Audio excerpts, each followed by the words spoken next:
Hey everyone, this is Mukesh. Well, there is a viewer of mine who requested me yesterday, sir, how can we use these sentences in English? So let's know about it. First of all, मैं आप लोगों को कुछ sentences read करके सुनाता हूँ। मुझे कोई शौक नहीं है तुम्हारा। मुझे कोई शौक नहीं है तुमसे बात करने का। मुझे कोई शौक नहीं है तुमसे मिलने का। मुझे कोई शौक नहीं है सबको सच बताने का।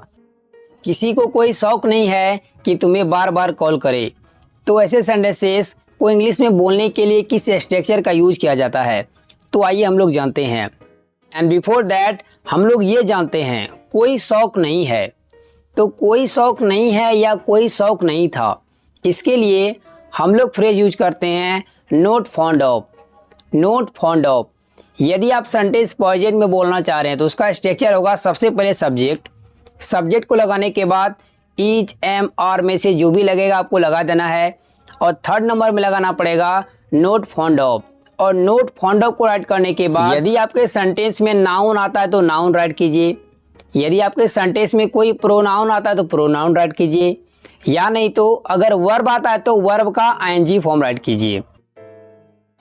उसके बाद आपको राइट कर देना है अदर वर्ड्स। यदि वर्ब आएगा तो अदर वर्ड्स आएगा। यदि नाउन वर्ड आ जाएगा तो वहीं पर सेंटेंस आपका जो है कंप्लीट हो जाएगा। इसको बेटर तरीके समझने के लिए कुछ एग्जांपल्स देखिए। तो आज का पहला सेंटेंस है मुझे कोई शौक नहीं है तुम्हारा।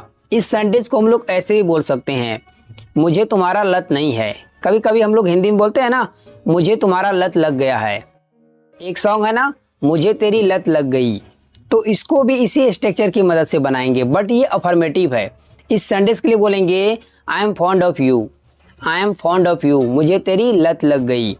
अगर सेंटेंस ऐसे बोलना हो कि मुझे कोई शौक नहीं है तुम्हारा, तो इस सेंटेंस के लिए बोलेंगे I am not fond of you. I am not fond of you. Next sentence, मुझे कोई शौक नहीं है तुमसे बात करने का। तो इस सेंटेंस के लिए बोलेंगे I am not fond of talking to you. I am not fond of talking to you. Next sentence, उसे कोई शौक नहीं है तुमसे मिलने का। तो इस सेंटेंस के लिए बोलेंगे he is not fond of meeting you. He is not fond of meeting you. Modern में सीइंग यू भी बोला जाता है। नेक्स्ट सेंटेंस, हम लोगों को कोई शौक नहीं है चाय पीने का। इस सेंटेंस के लिए बोलेंगे we are not fond of taking tea. We are not fond of taking tea, या आप कह सकते हैं we are not fond of having tea. Having tea या टेकिंग टी दोनों ही यूज किए जाते हैं। नेक्स्ट सेंटेंस, मेरे भाई को कोई शौक नहीं था वहाँ जाने का। तो यहाँ पर था पास्ट में सेंटेंस बोल रहे हैं, तो इजामार को हटा करके सिर्फ वॉज या वर आएगा, बाकी सब चीज़ सेम टू सेम स्ट्रक्चर में रहेगा। तो इस सेंटेंस के लिए आप कहिएगा my brother was not fond of going there. My brother was not fond of going there, मतलब वहाँ जाने का। नेक्स्ट सेंटेंस, मुझे कोई शौक नहीं था तुम्हें बार बार कॉल करने का। तो इस सेंटेंस के लिए बोलेंगे I was not fond of calling you again and again. I was not fond of calling you again and again, या contacting you again and again. Next sentence, मुझे कोई शौक नहीं था तुम्हें बार बार मारने का। तो इस सेंटेंस के लिए बोलेंगे I was not fond of beating you again and again.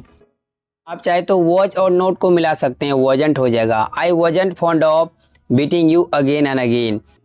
दोस्तों, इससे जुड़े मैं आपको दो सेंटेंसेस देता हूं, इसको ट्रांसलेट कीजिए, राइट कीजिए कमेंट बॉक्स में। If you make any mistake then I will correct it. दोस्तों, वीडियो कैसी लगी थी, अच्छी लगी थी, लाइक कर दीजिए, मेरे चैनल को सब्सक्राइब कर ले और बेल आइकॉन को हिट कर ले, ताकि मेरा रोज आने वाले वीडियो की नोटिफिकेशन बिल्कुल टाइम पर मिलती रहे।